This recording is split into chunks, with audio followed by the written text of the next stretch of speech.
I feel like all I do is talk about Arsenal and Liverpool, but here we are again. Obviously, they played today, the FA Cup, and I actually didn't think that Liverpool were gonna field a strong side. They fielded a fairly strong side. A good amount of the starters, and then they threw in some guys to get their debuts, and then their debuts, sorry. And then Arsenal as well. They kind of rotated in, but they were both fairly strong. And what's crazy is that Arsenal actually were way more dominant in the first 45. However, I you never felt like they were creating a real danger. And I know it's going to be the most overused and over talked about thing of the match of the fixture, sorry, but they they created a bunch of chances and didn't finish. And honestly, I think that they didn't really do that either. I mean, they had some chances. Odegaard hit the post at one point. Havertz had a fairly free header that he probably should have put at least on target, but um, it it never looked like Liverpool were sweating in any sort of way. Liverpool looked pretty comfortable, which is really good for me because obviously as a supporter, it really you want that. You want them to be comfortable defending, and Arsenal's aura is just off, man. I mean, they are. Let me see here, and I'm gonna let me pull up some of the stats here as well. But let's look at some of their last fixtures.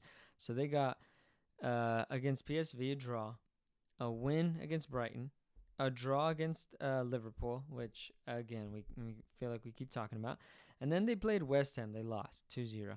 Then they played Fulham. They lost 2-1, and then they played Liverpool again today, and they lost 2-0. And again, it's just this thing of it really is easy to say that okay, you had a bunch of chances and you need a striker to finish them, and that is very very much true. You definitely do need that. And honestly, Saka, just honestly, it was horrible performance. Nelson, I think, actually looked more lively.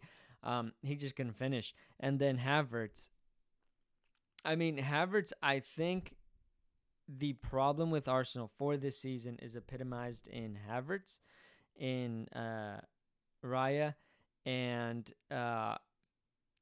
even I wouldn't say Declan Rice, but it's these things that like Arteta creates his own problems. You didn't need to create a goalkeeper situation, but you insisted on it. You wanted to bring David Raya in. Okay, you said it was for competition. Well, what it does is, especially in the goalkeeper position, is it just makes it weird. There's only one place. There's only one player that can do it. Havertz, you can throw him in anywhere, right? But David Raya, if you brought him in, you're probably going to play him. And now Ramsdale, who had a fantastic season, is second guessing himself. And Raya feels like he has to justify his place there. So you're creating just a double, triple problem that didn't need to be there, right? It creates a talking point for the press, and it creates a talking point amongst your own squad, even, right? Where, again, it seemed super unnecessary. And then again, I think the worst of all, Havertz. I think that one was the fact that Chelsea were offered 60 whatever it was mil for Havertz from Arsenal. Oh my, that was an abs. I mean, they must have thought that they were joking. Chelsea must have been like, "Nah, this is you're pranking me, bro." Like this, who Ashton Kutcher, get the fuck off of here. You know what I'm saying? Like, no, there's no way. There's no way that Chelsea would have ever dreamed of getting that kind of recovery on Havertz. They have, and boom. And it's one of those things where I think because Arteta was under Pep Guardiola, he thinks he can be cute. He thinks he can try to be smarter than everybody else. And he thinks that he can try to play the game different.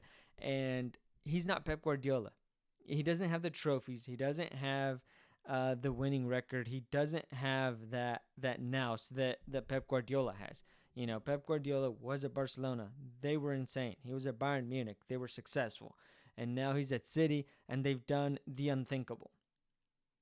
And Arteta was there, and for some reason he thinks like because I was with him at City, like somehow I'm gonna bring that attitude of winning and of being more clever than everybody and seeing what nobody else can see, and um, and just trying to be cutesy, and it's not working. It just isn't. And so I think that when things like that happen, again, Pep Guardiola has his CV, has what he has achieved to fall back on, to be like, damn, I tried that. He for a while, City, they had that reputation of in finals, Pep Guardiola overthinks, he gets too cute. Arteta is trying to do similar again. He's trying to be like too innovative. He's trying to be too overthinking, and it's just not working. And now that he doesn't have that backing, it just makes him look bad. And again, Havertz, that was so unnecessary. And because he spent so much money, and because he basically, I'm sure, insisted, yes, Havertz is the guy. You need him. Get him for me. They got him for him. You got 100 million man Declan Rice, and you got Havertz another 60, and whatever Raya was. I mean, they backed him heavy, and I think that that's why he's getting these questions. They were second last season. They spent a lot of time in first, and okay, they didn't make it. That's fine, and they got the backing now, and that's where he has to turn it on, and that's where he's getting all this criticism from. And again, it just feels like he's forcing Havertz when he doesn't need to. Thomas Partey not playing, not in squads, and Ramsdale got benched. And it felt like Arteta was just waiting for anything to happen so that he could put David Raya in. So it's just all these things kind of culminating into the vibes are off at Arsenal, honestly. I think last week was when we saw Saliba and Declan Rice getting at it with each other. So it's just things like that where at least last season the vibes were on. Whereas Liverpool, complete difference, completely the opposite. It feels like you can put anybody in there and they will succeed. And because they're winning, they're gonna have that, right? And it is what it is. Winning cures all, and I think that that's what's going on here. Because I think if Liverpool weren't winning and Darwin was putting in the performances that he was, it'd be a question mark. But because Liverpool are winning, Darwin's Darwin, bro. Bring him on. It's a fight. He's fire. He's in there, and everything's gravy right now. And so I think they're gonna ride on that. From what I saw, Konate was actually the man of the match. Obviously, Who Scored has given it to Alisson Becker here, who had a good game. But Konate has completely dominated. Joe Gomez completely dominated Saka. Again, Havertz completely out of it. It was insane to watch. And yeah, like I said, Liverpool were getting dominated, especially the first half. But, they never looked worried. They never seemed worried. And then I did want to see, because there was something about Arteta as well that honestly just kind of bugged me. And then this is Ben White. I mean, come on, man. Like, that is a crazy. Like, he is insanely orange there, bro. Like, you are worried about the wrong thing. Yeah, like I said, I saw Ibu was given. Maybe I didn't like it. I think I did respond to it though. So I'm gonna take a look at that real quick. And it's right here. He thinks that we deserve to win the game. There's no question about it. They ask him about a striker. He says, I mean, what am I supposed to do? The boys performed. The boys played fine. And, we can't do much better. What do you want me to do? Tell them to play worse than Liverpool? Bro, they weren't that good. Like, the chances weren't that clear cut. They had some decent looks. There wasn't that many. I think I saw Alan Shearer say that they should have been 5-0 up. Fuck off. No, they shouldn't have. And then, again, your manager comes out here and says, we deserve to win that game. That gives the players an out. And for a very, very vibes coach, that is a terrible message. That is like they haven't been performing. We saw the skid that they were just on, and the manager's coming out, and every game he has something else more and more ridiculous to say, but this time to say that they deserve to win the game. The players, as a human being, you're just gonna be like, damn, we did, man. I played perfectly and we should have won the game. No, you didn't. You absolutely did not. You imbecile. Like, no. And I hate the deserve stuff because obviously you don't deserve anything. You get what you get, man. And football, you got to put the ball in the back of the net to win the game. They don't do that. And so it's just idiotic, and I think that once again Arteta's sending the wrong message. I see people calling for his job. I think it is too soon for that, and it is dumb to say that. But man, he's got to be doing better than saying we deserve to win. Like that's unacceptable coming from him.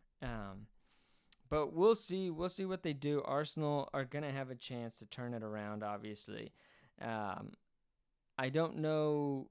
I think that Arsenal fans still think that they're in the title race. I wouldn't go that far, honestly. I think top four is probably what they're gonna get, and that they should be good with that because even top four this season is gonna be really really tight, and so they better look to secure a spot there because you're gonna have Liverpool and City. Whatever way that ends up, that's gonna be locked in too. Then you're going to have West Ham, who's up there, Spurs, Arsenal. So that's already going to be five teams vying for that fourth spot. And then whoever else wants to make a run up. But it is not going to be easy. And they've gone down quite a bit. Their vibes are off. And Liverpool, what can you say, man? It just fantastic. I love to see Harvey Elliott get a game. Um, Curtis Jones as well. I thought did a good job. Gappo, I think reflected there as well. He was noticeably absent. But Saliba. It's just there's a lot of different ways. It's interesting again that Becker got the man of the match there. I think for sure it was Konate, and again Trent had a great game. So that's basically a match recap there for that game. But let me know what you think. Do you think that Arsenal need to sign a striker? Do you think that Arteta will lose the locker room and possibly lose his job? Or, what do you think happens? Or where do you think Arsenal end up in the Premier League?